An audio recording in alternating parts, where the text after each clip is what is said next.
ihuriro mpuzamakungu ry'abakenyezi b'imboneza ryuguruye ibikorwa ryaryo ku mugaragaro kuri uyu wa 18 Myandagaro umwaka wa 2020. Ibikorwa vyatewe iteka n'umutambukanyi w'umukuru w'igihugu Angeline Ndayishimiye.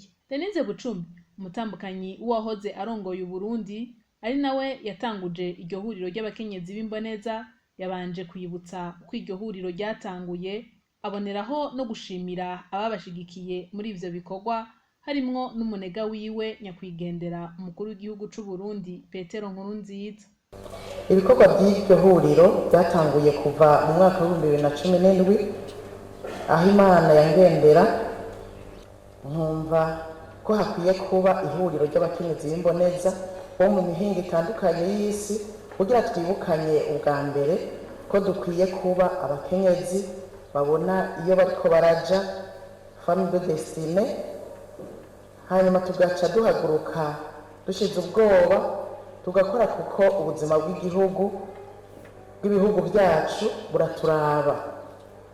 Muri iyo ntumbero maze gusangira iryo yerekwa n'abandi, twaciye dutegura amakoraniro abiri adasanzwe yabaye mu kwezi kwa Gitugutu mu mwaka wa 2018 no mu mwaka wa 2019, kandi turashima Imana ingene yaduhaye ikiganza ciza muri ivyo bikorwa. Mbere nagira nsabe tubikomera amashi menshi cyane.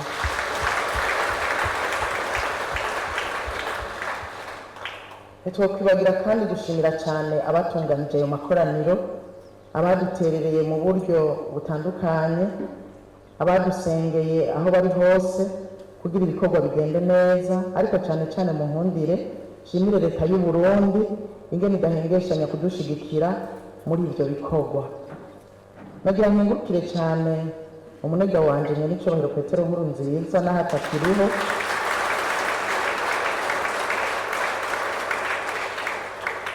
ingene yambaye hafi akanshigikira muri iryo yerekwa no muri ivyo bikorwa, reka mbere akaba yarateye iteka ikoraniro rigira kabiri mu kuza kuryugurura. Mu nkundire dukomera amashi Imana yari yaramuntije akambera uw'ikimazi.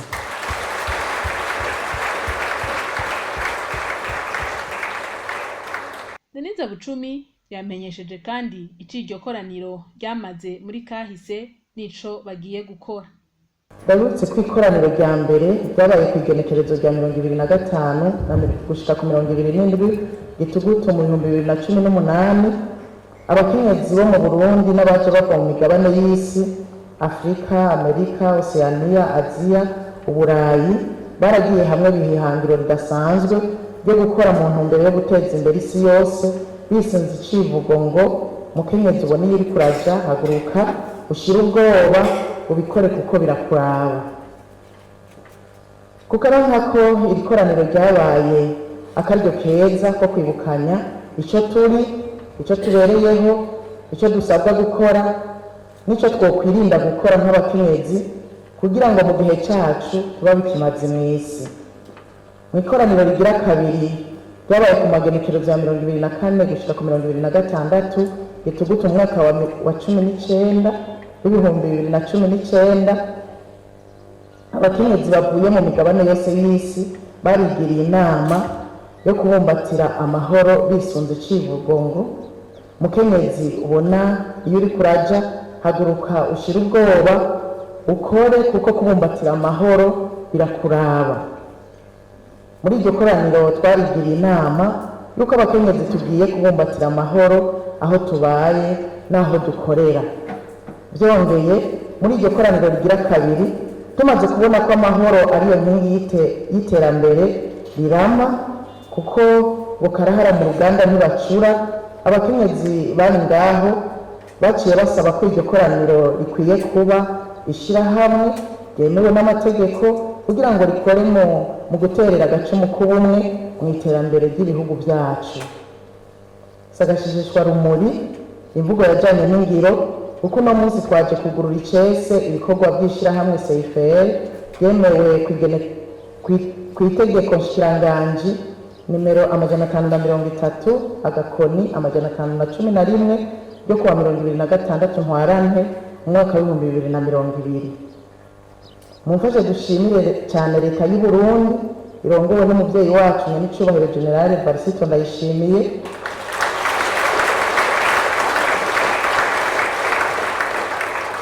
kuba yaratwemereye gukora nk'ishirahamwe. Mumfashe dukoma amashi menshi atarayo twari dukoma.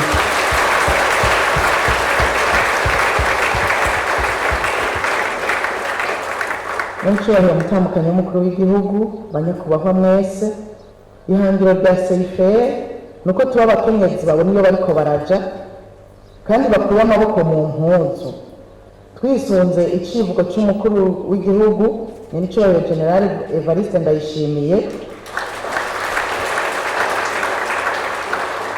turi kumwe twese birashoboka. Tugiye kwigisha nk'abakenyezi babona iyo bariko baraja kugira ngo dufashanye ingene tutoba basinda bibazwa mu guterera mu iterambere ry'igihugu cacu, kandi Imana izobidushoboza. Mu makoraniro tuzohora tugira kazoba karyo ko guterana intege no gukomezanya kugira ngo umukenyezi wese amenye ko afise uruhara rukomeye mu buzima bwo muri ino si, nk'uko basogokuru bayamaze bati umukenyezi ni inkingi y'umuryango. Ko umukenyezi wese abona iyo ariko araja abwirizwa guhaguruka agashira ubwoba agakora nk'uko inkomezi ziwe zingana. Kubw'ivyo nagira ntera kamo abakenyezi b'imboneza babona iyo bariko baraja aho bari hose ngo twese twitegurire ikoraniro rigira gatatu rizoba mu kwezi kwa Gitugutu kuva ku igenekerezo rya 22 gushika ku 24 Gitugutu muri uyu mwaka turimwo.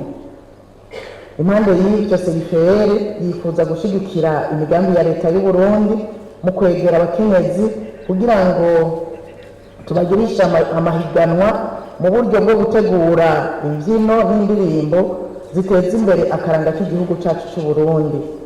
Ikindi nuko mu minsi iza dukoranye n'ubushikiranganje bubijejwe, CIFR yofasha gutegura neza no kwigisha abigeme babona iyo bariko baraja bifuza kuba abamisi, duhereye mu ntara gushika ku rugero rw'igihugu kugira ngo baze babe indongozi z'ikimazi.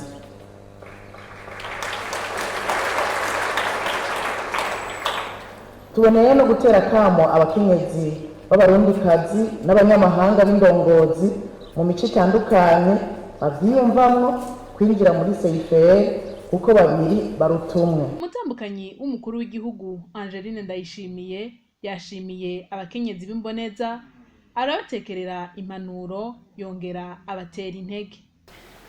Sagasiteshwa muri naho intambamyi zitabuze abakenyezi barashoboye, ariko nk'uko nyir'icubahiro umukuru w'igihugu cacu nyamara bivuze turi kumwe twese turashoboye.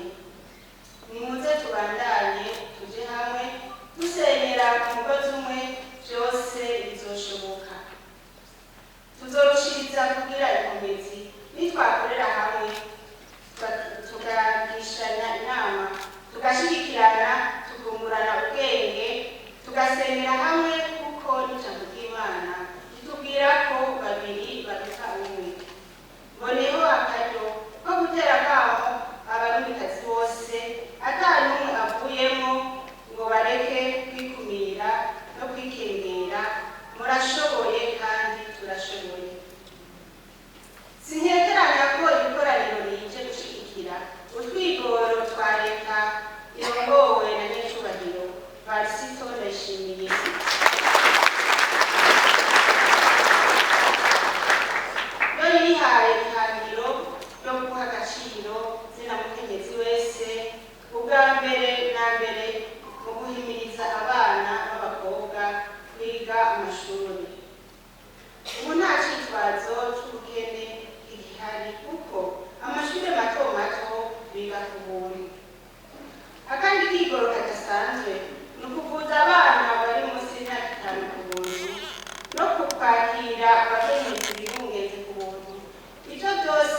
mwomenya ko iryo huriro mpuzamakungu ry'abakenyezi b'imboneza ryatanguye mu mwaka wa 2018 rikazoba ku nshuro yaryo ya gatatu kuva ku igenekerezo rya 22 gushika ku rya 24 Gitugutu umwaka wa 2020.